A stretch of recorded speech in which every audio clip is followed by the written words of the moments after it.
Salve, salve, galera! Aqui é mais um Visões de Periferia. Novamente aqui, já tá virando quase praxe eu dar essa desculpa, mas desculpa pelo sumiço, porque tá difícil gravar, a rotina de nós, trabalhadores em geral, é bem difícil, né? E como a gente não tem nenhum financiamento, a gente cada vez fica mais suprimido aqui para a gente conseguir garantir os vídeos todo dia. Parabéns aí pro Ivânio, pro Jânio, que estão conseguindo aí fazer as gravações, principalmente o Ivânio, que está todos os dias aqui, todas as noites engajado, trazendo os assuntos do momento aí para vocês. E quero aqui dar minha contribuição por um assunto que me incomodou muito por esses dias, porque a crítica que a gente faz dentro da esquerda aqui no Brasil é referente à dificuldade da comunicação na esquerda. E se a gente é um canal que se propõe a fazer esse diálogo aberto com a sociedade, somente a sociedade periférica, a gente tem que fazer esse trabalho de comunicação chegar na periferia. E a gente tem que começar a fazer esse trabalho de também desmontar as fake news. Às vezes eu me incomodo com essa parte de desmontar, porque quando a gente tenta desmontar, ela já está espalhada e fica bem difícil a gente conseguir chegar em todo mundo, mas infelizmente é o que a gente tem nesse momento, a gente precisa melhorar isso. Eu vou utilizar aqui um texto que eu li recentemente na internet, eu achei muito esclarecedor. Infelizmente eu não tenho o autor desse texto, mas assim, ele explica etapa por etapa do golpe e desmonta a fake news que a golpista, né, foi presa, condenada a 14 anos por conta de uma simples pichação numa estátua. Que é isso, né, que tá correndo nos grupos aí de extrema direita, no zap da tia, do tio, do avô, que, né, coitadinha, foi presa porque ela pichou um monumento com batom, mas não é bem assim. Por isso que hoje é um Visões de Periferia para desmontar fake news.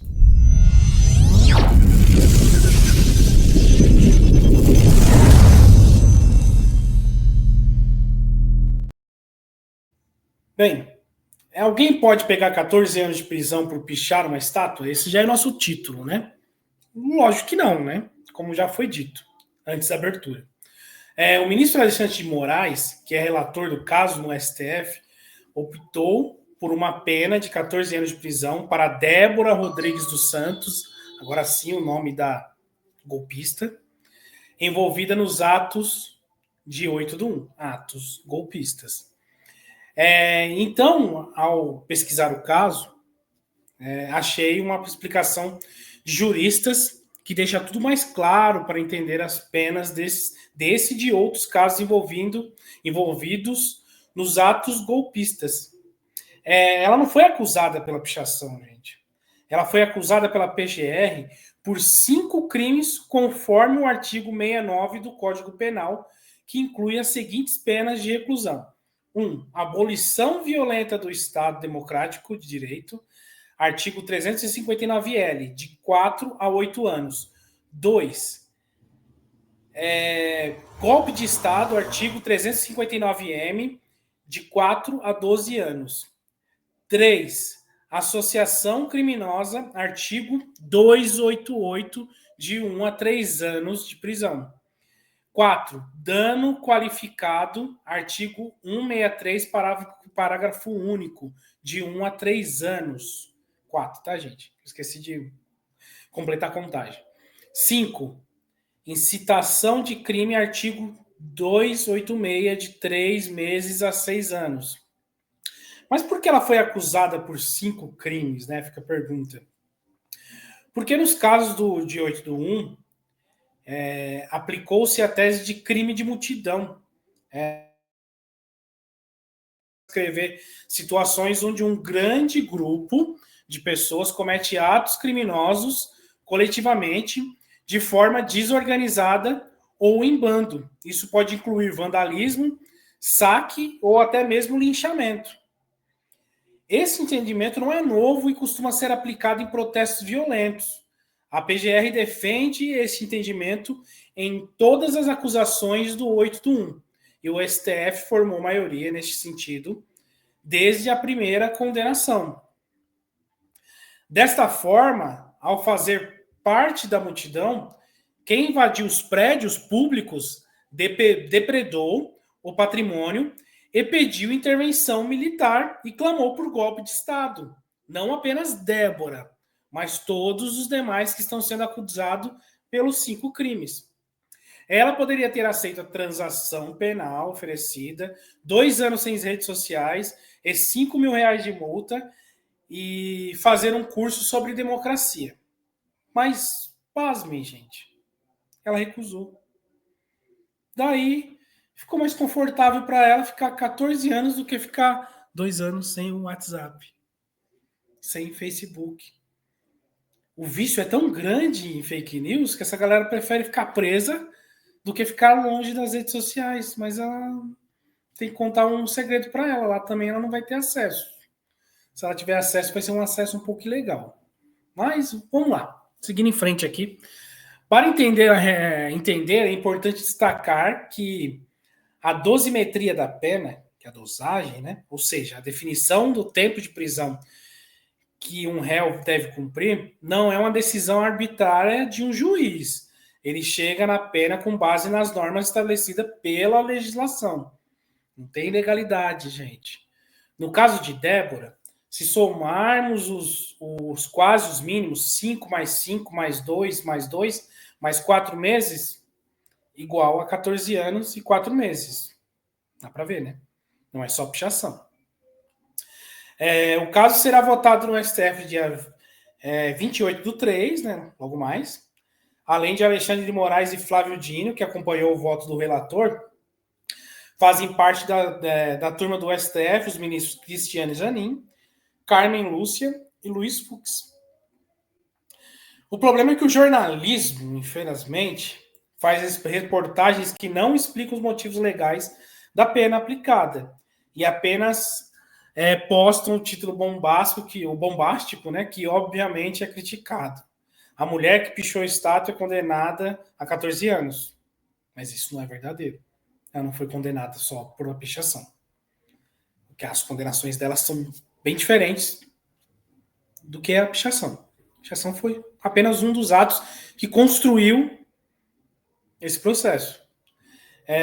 Mas, enfim, gente, estamos tão atolados de tanta mentira diária que às vezes a gente esquece dos fatos e do que eles realmente significaram. O 8 de janeiro não caiu do céu. Foi um ponto alto de uma sequência longa e bem planejada, onde tentam fazer-nos esquecer, tentam confundir, criar versões novas toda semana. Alguém se lembra que falaram que aquela invasão foi petistas infiltrados? Alguém lembra disso? Não mais, né? Que essa foi uma fake news já de lá atrás. Aí, de repente, eles querem anistia. Para quem? Os petistas infiltrados? Acho que não, né? Por isso que é preciso relembrar com clareza, com rigor e sem hesitar. Isso é importante. O golpe não começou no dia da invasão dos 3 poderes.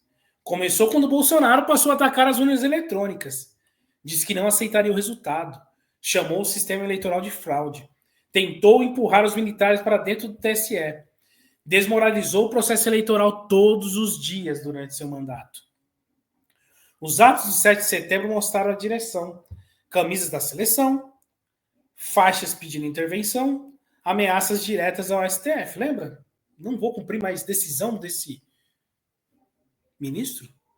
Você lembra disso, né? Agora tá caladinho lá na audiência.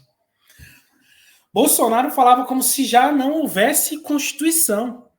Prometia que a limpeza viria. Estava tudo anunciado. E muita gente fingiu que não era nada. Ele só é maluco. Depois da derrota nas urnas, a coisa escalou. Acampamentos em frente aos quartéis, pedidos de golpe militar, vaquinhas, caravanas, alimentação, barracas, churrasco, logística, tudo. Tudo financiado por apoiadores e empresários alinhados ao golpe, gente. E tudo com uma omissão de autoridades que viram e deixaram acontecer.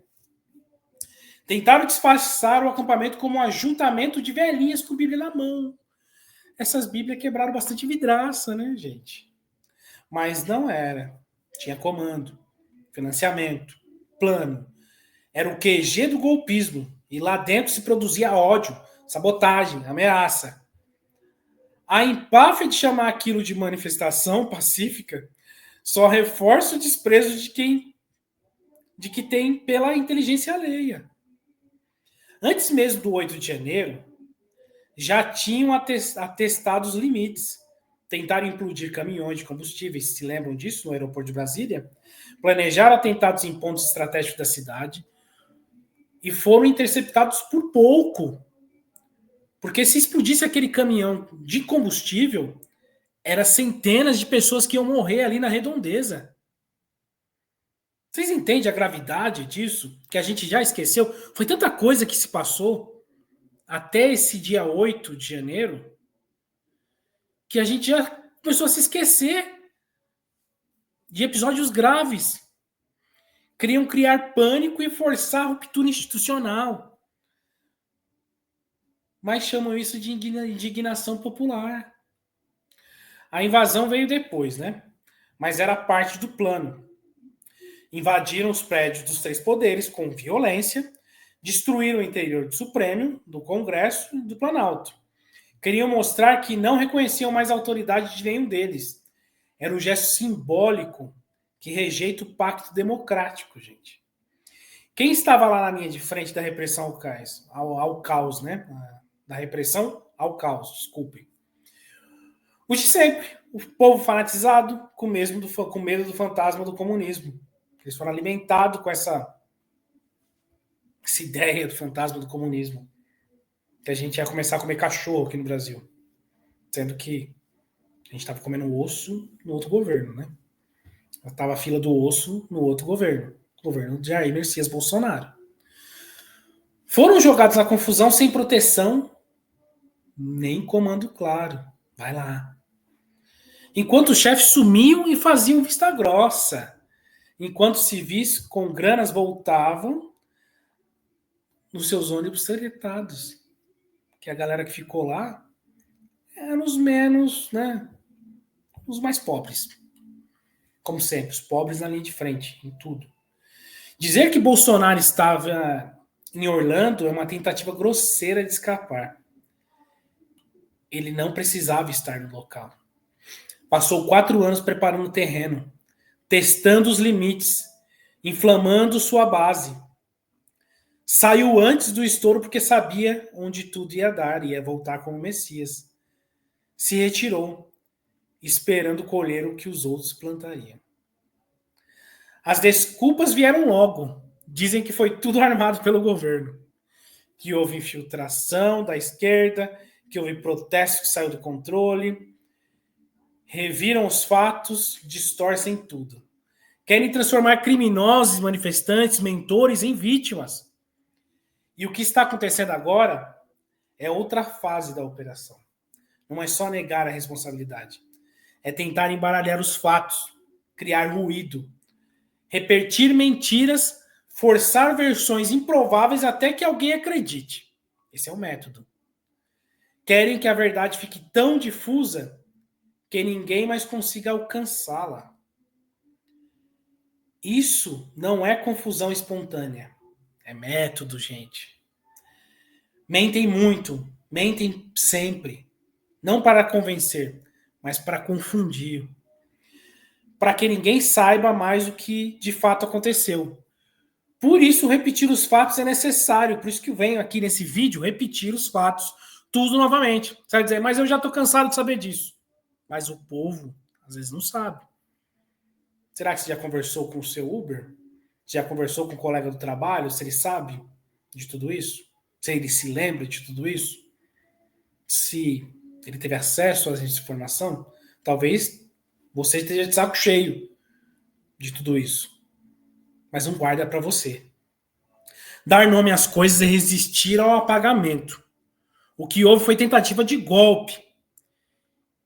E permitir que isso se apague, gente, ó, essa parte é a mais importante. É abrir espaço para o próximo. Nós sabemos quem eles são. Nós sabemos, além do mais, do que eles são capazes. Esse foi mais um Visões de Periferia. Estamos na área. Curte, compartilha. É importante demais a curtida de vocês. E melhor ainda, gente, se vocês puderem, a gente vai ficar muito feliz. Comentem. Comentem, compartilhem, curta. E, se possível, nos apoiem.